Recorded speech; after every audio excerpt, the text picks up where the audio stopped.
নমস্কার বন্ধুরা, আশা করি সবাই ভালো আছো। আজ আমাদের আলোচনার বিষয় হলো আকবরের ধর্মনীতি নিয়ে।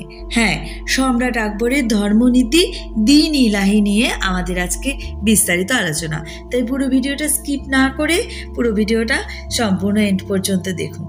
আর যদি ভালো লাগে তাহলে অবশ্যই চ্যানেলটাকে সাবস্ক্রাইব করে দেবেন। আসলে আকবর ছিলেন একজন সুন্নি মুসলমান।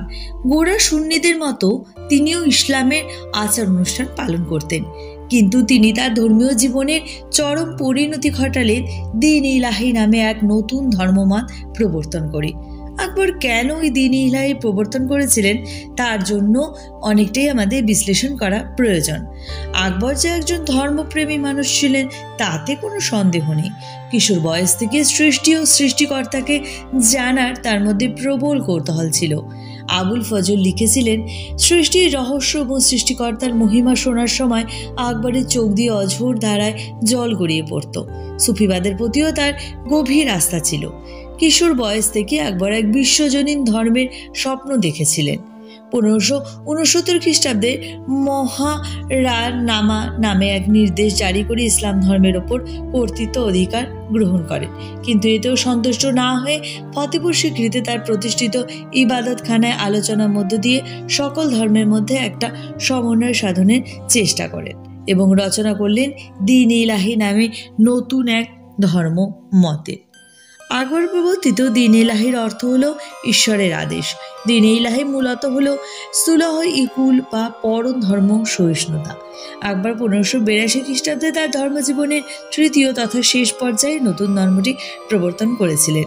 ইবাদতখানায় সকল ধর্মের পণ্ডিতগণ তাদের নিজেদের ধর্মের ব্যাখ্যা আকবরকে শোনাতেন। ধর্মের এই ব্যাখ্যা থেকে আকবর উপলব্ধি করেন যে ঈশ্বর এক এবং অদ্বিতীয়। তাই সকল ধর্মের মূল কথা একেশ্বরবাদের ভিত্তিতে এক নবীন ধর্ম দ্বীন ইলাহির সূচনা করলেন। এই ধর্মের মূল কথা ছিল পরধর্ম সহিষ্ণুতা বা অপর ধর্মকে সহ্য করা। মানব কল্যাণের স্বার্থে সকল ধর্মের সারমর্ম হিসেবে তিনি এই ধর্মমতের সূচনা ঘটান। এবার আসি আমরা দ্বীন ইলাহির আদর্শ কীরকম ছিল সেটার ওপর। দ্বীন ইলাহি ধর্মমতের কোনো পৃথক উপাসনা গৃহ ছিল না কোনো পৃথক ধর্মগ্রন্থ।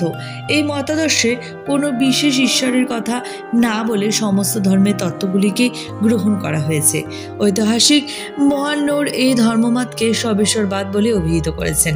দ্বীন ইলাহি মতবাদ বিশ্বাসকারীরা ইলাহিয়া নামে পরিচিত হতেন। সম্রাটের অনুভূতি নিয়ে যে কেউ এই ধর্মমতের অনুগামী হতে পারত।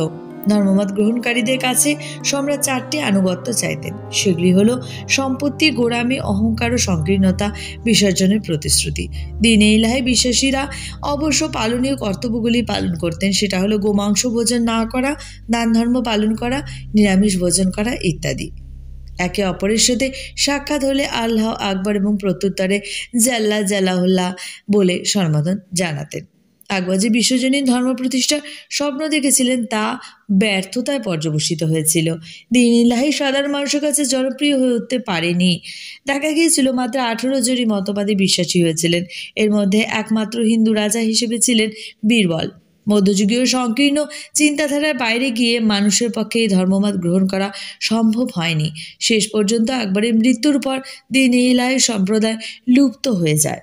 আকবরের প্রবর্তিত এই ধর্মনীতিকে বদায়নী, স্মিথ প্রমুখরা সমালোচনা করেছেন, কিন্তু তা সত্ত্বেও বলা যায় যে মধ্যযুগের সংকীর্ণ পরিবেশের মধ্যেও এই ধর্মমত হিন্দু মুসলমান দুই সম্প্রদায়ের বিরোধ হ্রাস করেছিল, যার ফলে আকবর জাতীয় সম্রাটের উপমা লাভ করেন।